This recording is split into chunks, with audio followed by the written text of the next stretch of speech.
You, of course, have become the publisher of the New York Times. You've been, I think, busy at your headquarters down the street, working in the last few months. I want to know what it's like to be publisher. What does it feel like to be publisher of one of the world's biggest news organizations at this moment in time?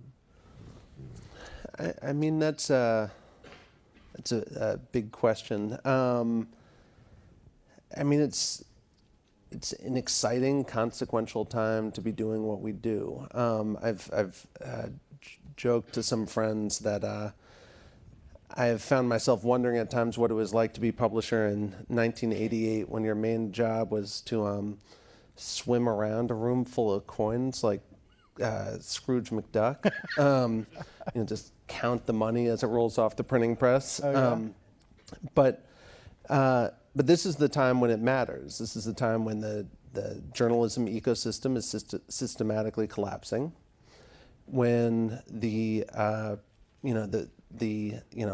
underlying notions of the role of free press plays in democracy is under attack, and so that makes it an exciting, worthy challenge that gets you out of bed every single morning. And taking over for your dad, what kind of pressure is that? I mean, I think anyone who would step into this role would feel a profound amount of pressure. This is a 160-year-old institution that has really served as the gold standard of a certain type of journalism. Deeply reported, on the ground, expert, obsessively verified, independent journalism. And this is a time when, as I say, journalism is feeling pretty profound pressures. My father's greatest legacy, in my view, is that he inherited a great news organization and somehow, throughout the chaos of digital disruption and the financial crisis, handed it off, a quarter century later, with a bigger newsroom than the one he inherited. And if I can meet that benchmark of success, then I'll have done a worthy job. What do you want that legacy to be? What more than that can you do with the Times? I mean, look, to me, this is an all hands on deck moment for anyone who cares about, not just the New York Times, but journalism and the role it plays in a free society. And, the number of working journalists in this country has dropped faster in the last 20 years than the number of coal miners in this country. And, I think that's one of many measures that we can point to that underscores what we're losing. And what we're losing, at the local level is, news can be the glue that binds communities, that builds common trust, that holds power to account. And we're losing that all over the country at every level. And I think we at the Times, and you just saw my colleague Maggie Haberman up here, feel a great degree of responsibility, to find the path forward for quality journalism, not just for us, but to chart that path for the industry. And it's one of the reasons why, as we've, been accelerating our digital transformation, we're trying to do our best to share some of the best practices more broadly, and find partnership opportunities, because we believe that the world doesn't just need a healthy New York Times or Washington Post or CNN or NPR or New Yorker. We need a healthy journalism ecosystem that is doing all the things that we as a democratic society need it to. And healthy means what? It means more reporters, not fewer. It means hiring, not firing. It means what? More subscriptions, not less. What does healthy mean? To me, it means something really specific, and it's something that I believe is not talked about enough as we talk about the future of journalism and the pressures it's facing. So yes, we need more journalists, but what we really need, and I actually just gave this advice to someone, to the new owner of the LA Times. it's not about the raw number of journalists. It's about whatever number of journalists you have, giving them the time and resources they need to do their best work. So you can have 3 journalists churning out 3 pieces a day for, say a year and a half, and they will produce an awful lot of content without adding really any value to the world. Or you can have 3 journalists, just to pick 3 names out of a hat: David Barstow, Suzanne Craig, Russ Buettner, and give them 18 months to attack a single story deeply and produce the single most illuminating look at the President of the United States finances and where they came from that has been produced. We chose the latter path.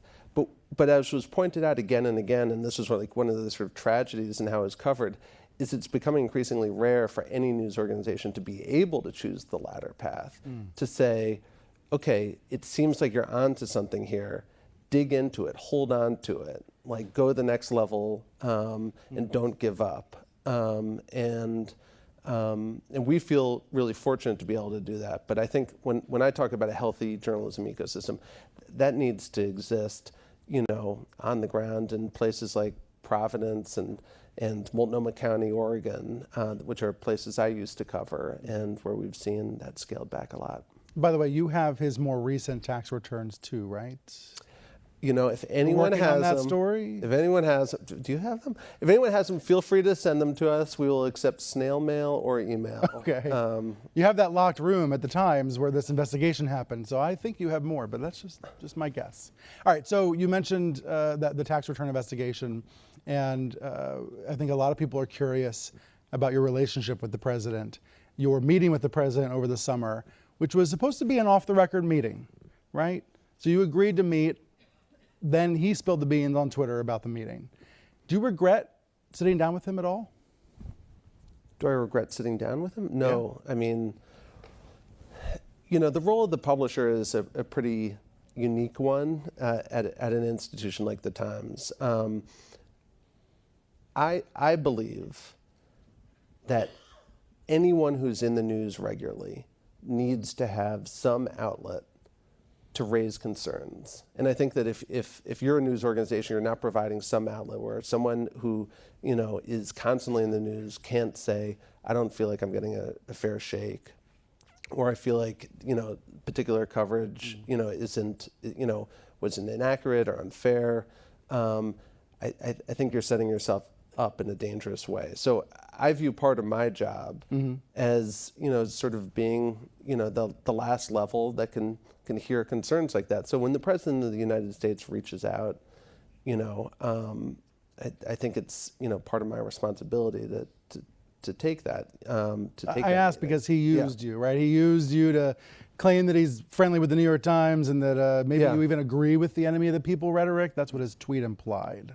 Yeah, but we responded pretty forcefully. So I met with him under the assumption he would raise concerns, but I had a concern of my own that I wanted to raise, and I welcomed the opportunity to raise it to him directly, because I'm not sure how many people had looked him in the eyes, from this distance and said, I believe that your rhetoric isn't just divisive and it's not just irresponsible, it's potentially dangerous. And it's potentially dangerous here at home, and it is certainly proving dangerous abroad in ways beyond what you may even know. And I was glad to have that opportunity, and the fact that he chose to put that conversation on the record, to me is probably a good thing, because if God forbid, we do have,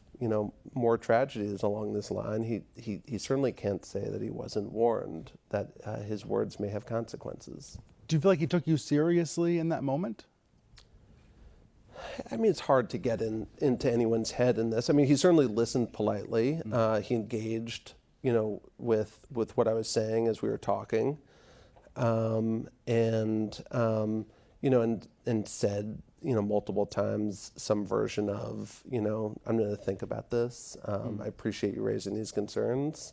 But then a week later, he escalated his rhetoric right back to where he had left it. And so, I certainly don't think that there's anything in his behavior since that conversation that suggests that he's decided to act on those concerns. Has the mission of the New York Times changed in the Trump age? No. Should it? Shouldn't you be a bulwark for democracy? I believe the Washington Post line is, democracy dies in darkness. That implies they believe they are protecting the country from a darkness? Yeah. I mean, you said two things. So should it change, and shouldn't it be a bulwark for democracy?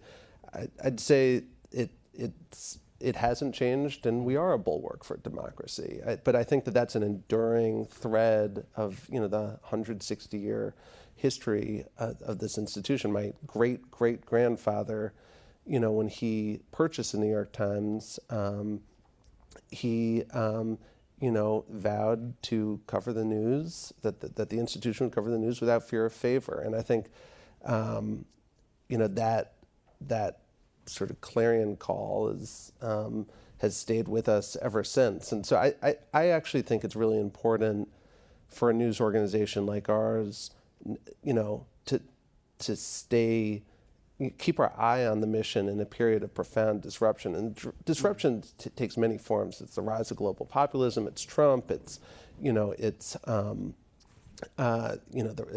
technology is changing, how life is lived. It's how our planet is changing. But what is our job? Our job is enduring. We seek the truth, we hold power to account, and we help people understand the world. And we're just doing that with a different story right now.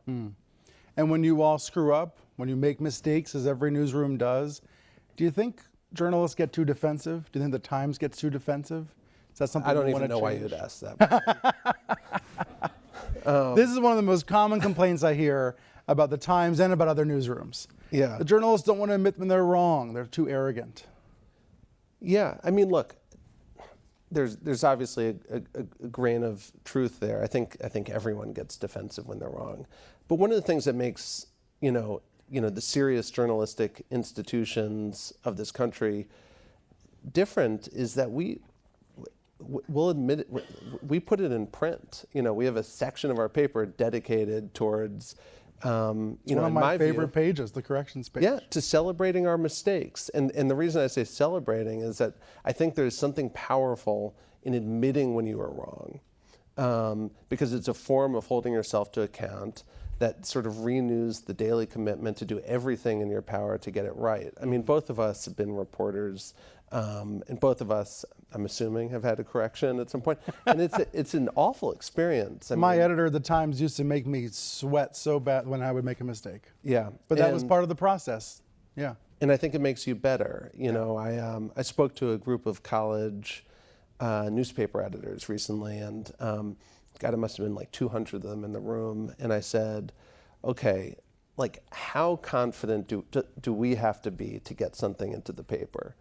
Is it 50%? Is it like more likely than not? Is it preponderance of the evidence? Is it 90%? Is it 95? Is it 99? And it was fascinating to see how many hands went up at each number. And the answer, I mean, you know the answer, it's 100%. You have to be certain of something when you put it in the paper. And when you're wrong, that should be a really uncomfortable moment. Right. Yeah. Do you worry that newsrooms like the Times, and frankly CNN and others, are losing a generation of customers who are buying into Trump's poisonous rhetoric? That they're not going to believe you, not just today, but they're not even going to believe you 5 or 10 years from now, and you'll never gain them as a subscriber? I'm not coming at it from like a business standpoint, like a generation of customers. I guess I worry about the trend you're describing, but I worry about two things. So there's we've watched over decades now this societal erosion of trust in institutions broadly. We've seen it in academia and church and in corporate life and certainly in politics and front and center is the media there. And then, in the last 20 years, we've seen this like secondary trend of the polarization of trust. And we are now at a point where, according to recent polling, the majority of members of one political party answers affirmatively when asked the question, is the press the enemy of the people? And that is something I worry about every single day. Because, an independent press is not a liberal ideal or a progressive ideal or a democratic ideal. It's an American ideal, and it's one that all of our founders felt really strongly about. And it's a baked-in assumption in a healthy democracy. And if you're a small government conservative that's skeptical of overreach, what could you possibly want more than a badass reporter snooping around for bad actors doing bad things? And so I think as a society it's really important that we find a way to communicate that that an independent media is in everyone's interest. So what are you trying to do to communicate that? What are you doing at the Times? You've got some money behind this, right? Yeah, I guess I think you're probably referring to our ad campaign, where we're really trying to emphasize, both, the importance of truth and, but also to show a little bit more of the process. I think one of the things that you could criticize an institution like the New York Times for, and quite frankly a lot of media for, is we do so much work to get to the truth, right? We do so much work to get a story, and then we hide the vast majority of the work. I always use this example of one of my colleagues, who had been covering Thailand for a decade, and he's sitting there on and he found a dissident Thai general who was opposing a coup, and he found this guy and managed to get who was sort of in hiding, managed to get an exclusive interview. He's about this close, and the general gets shot and killed. He feels the bullet go by him, the reporter does. And then we write the story, and I bet Times convention well enough to know that the story said, the general was talking to a reporter. A reporter. A reporter when he was shot. And if you are a modern reader, and you haven't been sort of raised and groomed with all the sort of funny conventions of journalism, it would be a really legitimate question to say, like, why the hell am I reading this story by this reporter? I want to read the one by the reporter who is there. And the fact that it was the same person was disguised. So that's, to me, is like one example of, like, I think we have all these old conventions that actually hide the answer to the question, why should you believe us? And the answer to why should you believe us is, the person who wrote about this has been writing about it for years. The person who wrote about this didn't just find out about it later, they were there and they watched it. The person who wrote about this had an editor, and that editor had an editor, and that editor had an editor, right? And and then you can keep going. Our style book, our standards, even our corrections policy that you brought up. There's all sorts of reasons that we can communicate for, like, why you should trust journalism. And I don't think we always make the case for the role it should play in your life. Yeah, I've been out of the Times 5 years now, but when I was there, we did one story together. It was the Joplin tornado.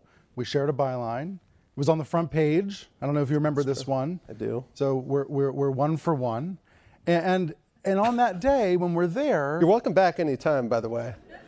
I mean, I don't want to make a job offer on stage because I think your bosses will probably get grumpy at me, but CNN's doing okay. I don't need the help. I do want to ask you, though. For the best, we're failing, actually. Let me I just heard that, so. Well, actually, let me go back to that TV point, though. We're going to go back to that job offer. But about Joplin, when we're there covering the aftermath of this storm, I wish the people that think you're the enemy of the people could see you there. Yeah. Because, and maybe that gets to more than an ad campaign, right? You're doing a television show with FX where you're showing people in the field doing work. I just makes me wonder what we can do to help the rest of the country see that work, and not just the political fighting. So I covered the Great Plains for a few years as a national correspondent for the Times, which is when we worked at Joplin, and I remember that story well. And I would often find myself in small towns in rural Nebraska or South Dakota, or walking onto someone's farm, 4 hours from the nearest stoplight, and have people say some version of, "Hey, you're from the New York Times. I've been told by the folks I listen to or watch, that I shouldn't trust the New York Times. You're the liberal media." And my response was always the same, which is, when was the last time any of those folks walked onto your farm and said, "I really want to understand what you're going through"? And my job here is just to be here, to see what you're seeing, to hear what you're hearing, and to understand what you're thinking. And I really do think that every time I had that experience, it changed perceptions. And I think journalism in the abstract can be made into a menace, but the practical art of journalism is really the art of of digging and listening and learning and empathy, and it's hard to demonize that. Right. All right, so here's why I left the Times. All right, hope this isn't offensive. I didn't think the Times was ever going to crack video, was ever going to figure out TV, was ever going to figure out this medium that CNN seems to know how to do. Where is the Times with that today? Where do you see the Times going? Because frankly, CNN and the Times and the Post, all these outlets compete for scoops. We're united in a sense in terms of press freedom, but I see these brands becoming more and more alike every day. Yeah. Do you see that as well? Yeah, I think, you have a podcast that competes with our morning show, for example. I think that was a really particular moment in our evolution, from a tradition-bound, print newspaper, metro newspaper, to a global 24/7, digital multimedia news provider. Are you there now? Are you that now?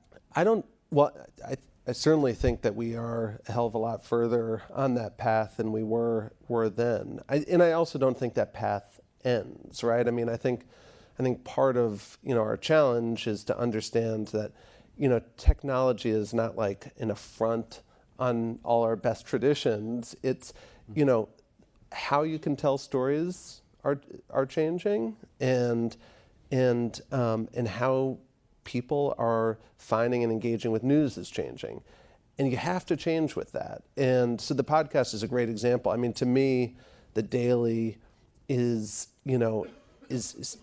such a perfect example of what happens when you have something that has all the best qualities, of the New York Times, of the seriousness, the rigor, the expertise, but also feels totally native to a really different format, right? So the informality, right? The the sense that you can hear smart people really pausing and thinking and reflecting and watching their words. I think it's almost impossible to listen to the Daily and not come away with the perception oh, these are serious people trying their best to be fair.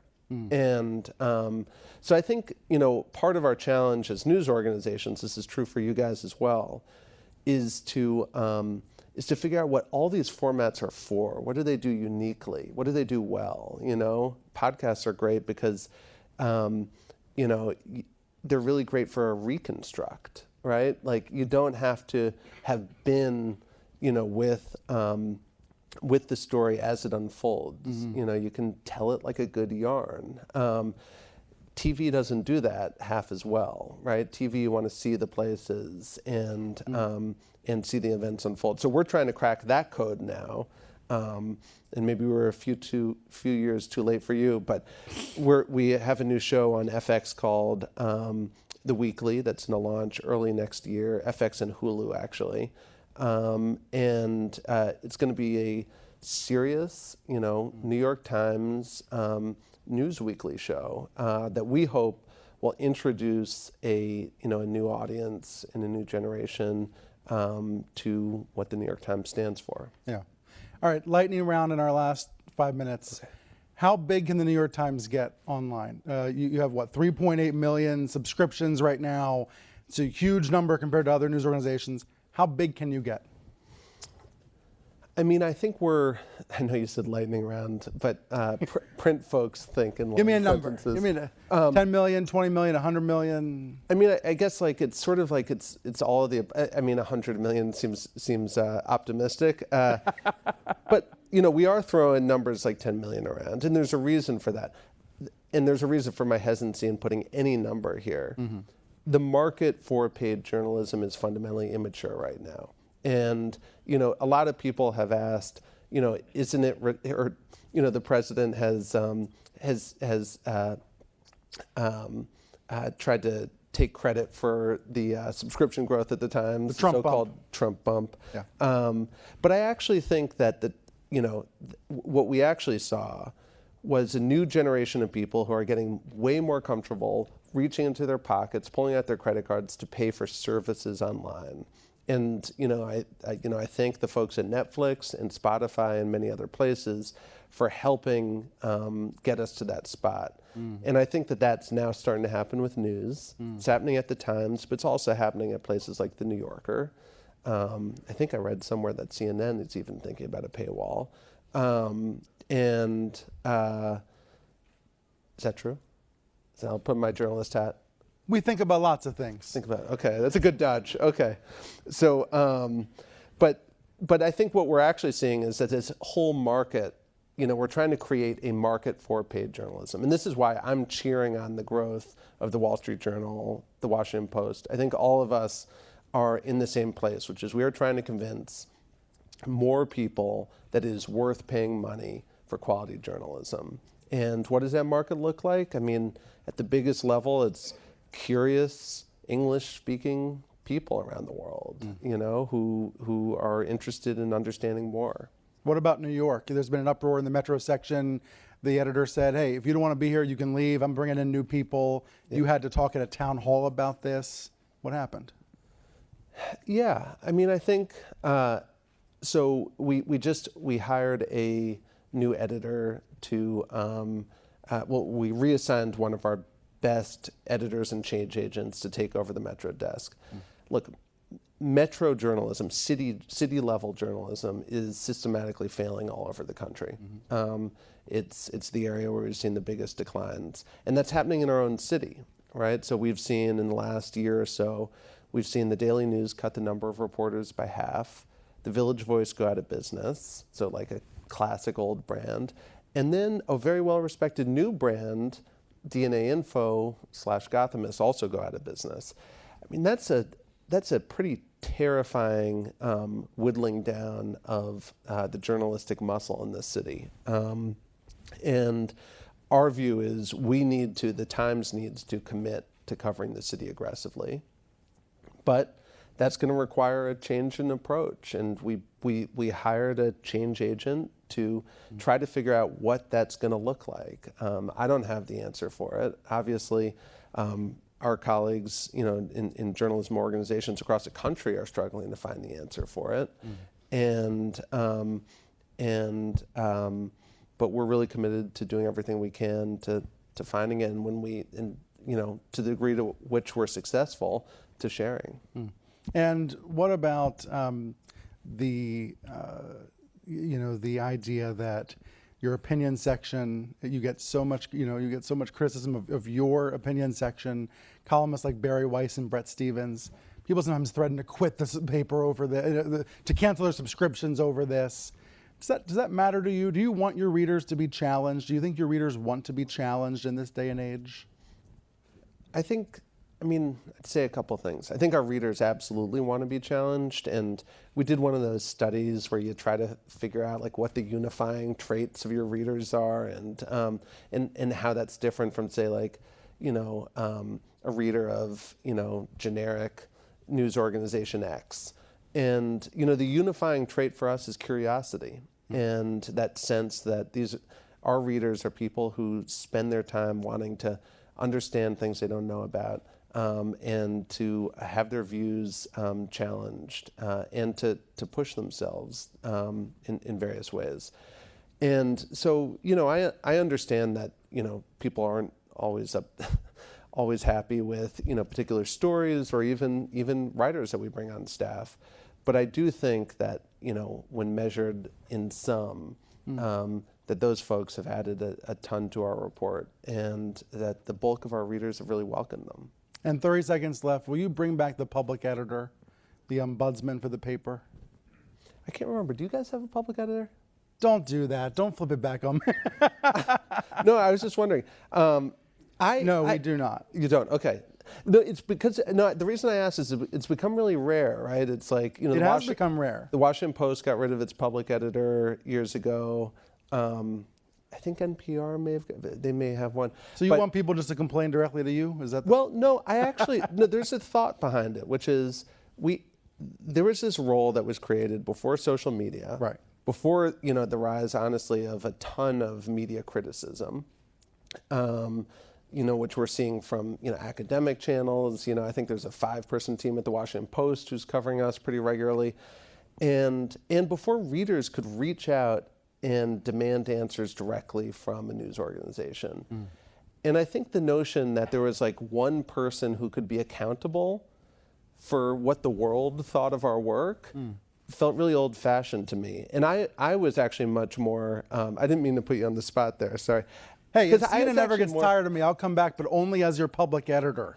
Well, I think you need one. Well, I was much more intrigued by the model that you've had for years, both at the Times and here, which is you're in a constant dialogue with your readers and now your viewers. And there's this sense that, like, when you mess up, you have figured out how to talk about that and how to own it in a really just direct and accountable way.